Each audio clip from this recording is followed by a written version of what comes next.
That's basically how that happened. So I understand that, there probably should be a better process of doing this. I mean, that was my understanding, that the chief was selected from within the ranks. Yeah, and honestly, the best person to ask right there is Bill Machado, because Bill Machado. he's a wealth of knowledge of the history of this department and the town. Bill?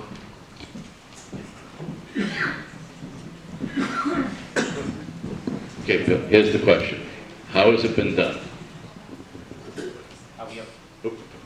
Can we hear you? Here we go. What it was done up until about the mid-90s, give or take, right there, within once a year, the firefighters would get together and vote in who we felt was the best person to do the job. Not so much to, but to do the job. We voted in, and then once that got done, we voted in the fire department. It would go to the selectmen, and then the selectmen would either say yay or nay. Then after, I'm going to say the mid-90s, once we started getting paid, that's when we started getting paid as a fire department right there. It just started getting appointed, kind of like, I'm going to say the road agent or something like that. That's how it came about right there. The selectmen appointed it from somebody directly out of the fire department. We didn't really vote on it after that point there. That's where it went to there.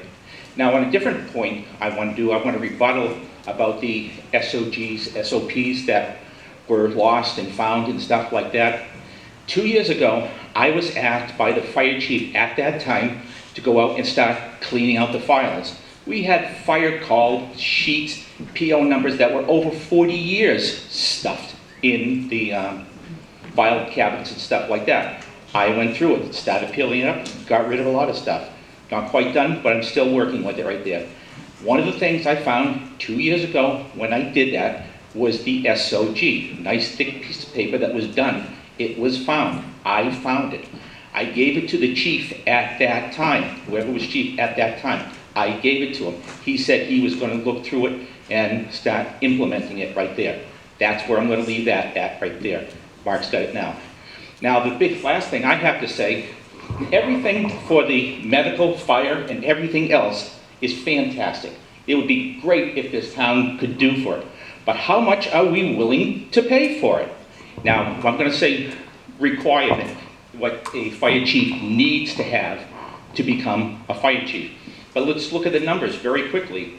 This past town meeting right there for school, we have to have our school people, our teachers and stuff like that, have to be certified.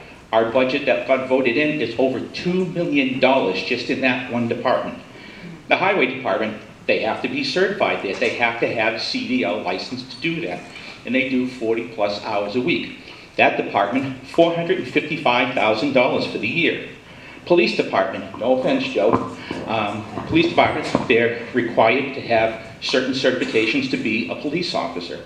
We got voted in for 40 plus hours per week, $136,512 right there for the police department. Solid waste disposal or the town dump, yeah, they got to be certified too. They have to have a test required by the state to be a dump person. Plus they also have to know how to run a backhoe safely right there for the town dump. $116,794. Now, I'm just saving the fire department for last so you can understand right there. Our budget total right here goes into 4 different sections right here. Ambulance. The ambulance... Hold on 1 second. I'm sorry, can we just cut the Machado? Everybody wants to hear what he has to say. Thank you. The ambulance for 2024, $66,919. That's just for the ambulance service to come in. The dispatch, Lakes Region Mutual Aid and dispatch costs for this year, $18,324. Emergency management, yeah, that's part of the fire department. Emergency management, $2,325. Then for everything else, and I do mean everything else that you need to do to run the fire department, $58,243. So you put that all together for the fire department, what they have to work with effectively is $145,811. And one more step right there. For an entry-level firefighter for neighboring towns, Firefighter 1, EMT 1, really basic stuff. Entry-level firefighters, right there, who've got that and go into a town for 40-plus hours. Entry-level salary is somewhere between, I'm guessing from what I've learned, between $30,000 and $50,000 per year. So we're gonna have to go out and start requiring, setups right there, say for the chief to have this right here. How much are we willing to pay for this right there? If we can get it right there, like everybody's talked about right there, I'll say fantastic. I'll say go for it.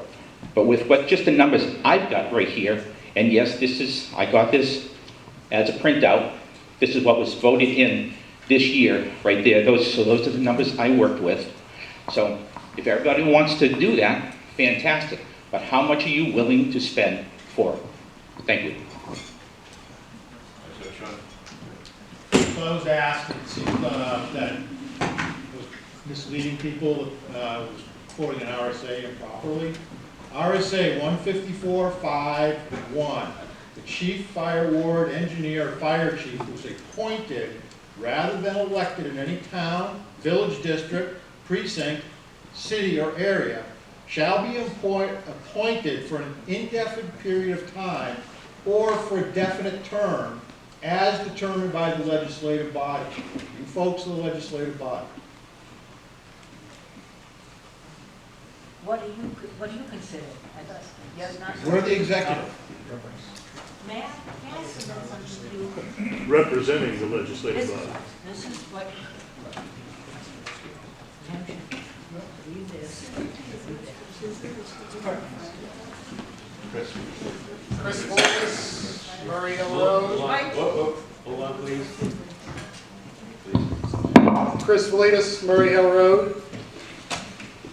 I think it was easy for us to all express our civic nature when a fire department could be cobbled together with a couple of leftover rigs from the National Guard and a water pump that would take 4 guys to haul.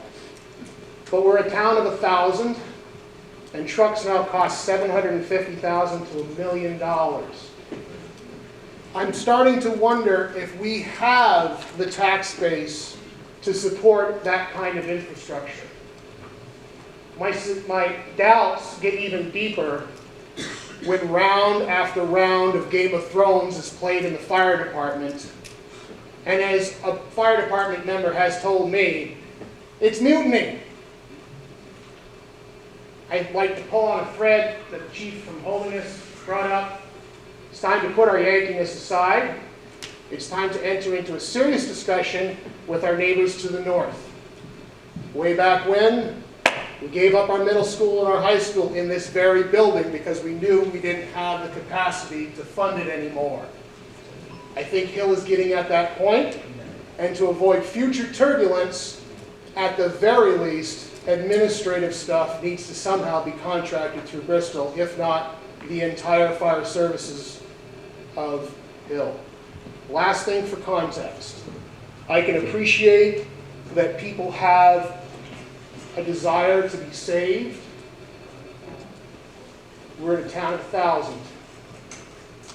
And the reality is, if you want to look into it, if an ambulance does show up at your doorstep, you get transported to Franklin. And I got to tell you something, my 80-year-old father has been through Franklin Hospital. I did not call 911. He wanted to go there, I took him. The next time my father has a healthcare crisis, he goes in the car and he goes to Laconia. I'm not calling 911, even though we spend $70,000 a year for ambulance service. We spend $70,000 a year to get taken to Franklin, and that place is just about as good as Detroit. So we really need to start rethinking what we're doing for fire in this town. Thank you for your time. Keep them safe.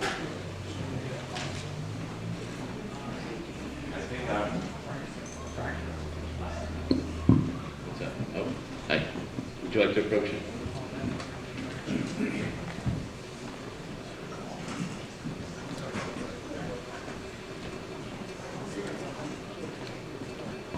My name is Tracy Elder. I live on Courier Road.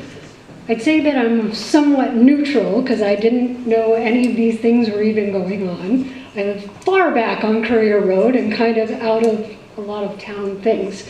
But standing here listening, number one, I want to thank all the firefighters, EMTs, police officers for the work that they do, putting their lives on the line. I come from a military family, so I understand the risks that you all put out there, and we do appreciate it despite any feelings that might have been shared this evening. So as a town, I think we all would like to say thank you. I also am trained as a certified athletic trainer, and I'm also aware, just like this gentleman said, that if my spouse or anyone in my family actually had a problem, by the time somebody got to my house, the likelihood that they would be revived would not be great. I would have to own an AED myself and be trained to use it, which I am, but I would need to own that myself in order to resuscitate a heart attack patient, because those are the actual timeframes and risks. I don't actually work in athletic training anymore, but I am an operations manager, and so I sit and listen to lots of arguments back and forth all the time, and I think what we need to come up with is, what is the solution? So I don't have a specific solution for you, but just standing and listening is the solution to get the current chief certified in firefighter 1, because that keeps coming up. Would that make everybody happy? Would that, quell some of the problems? I can tell you continuing education is something that should happen with anybody and everybody that works in this type of field. As an athletic trainer, I was required to have continuing education, so I do advocate for those things. I think absolutely you need to figure out, and I say you, but I mean as a town, we need to figure out what is it that we want and how do we get that to happen moving forward. Thank you.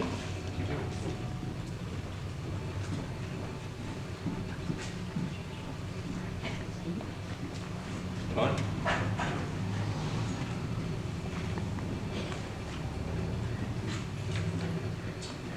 Don Moyer from North Road. Clearly tonight wasn't about resolving. It's clear there's a lot of big issues and questions out here. And so I've been trying to kind of pull together what are those big questions. First of all, I didn't hear anybody argue against certifications. I certainly support the idea of continuous learning. We have new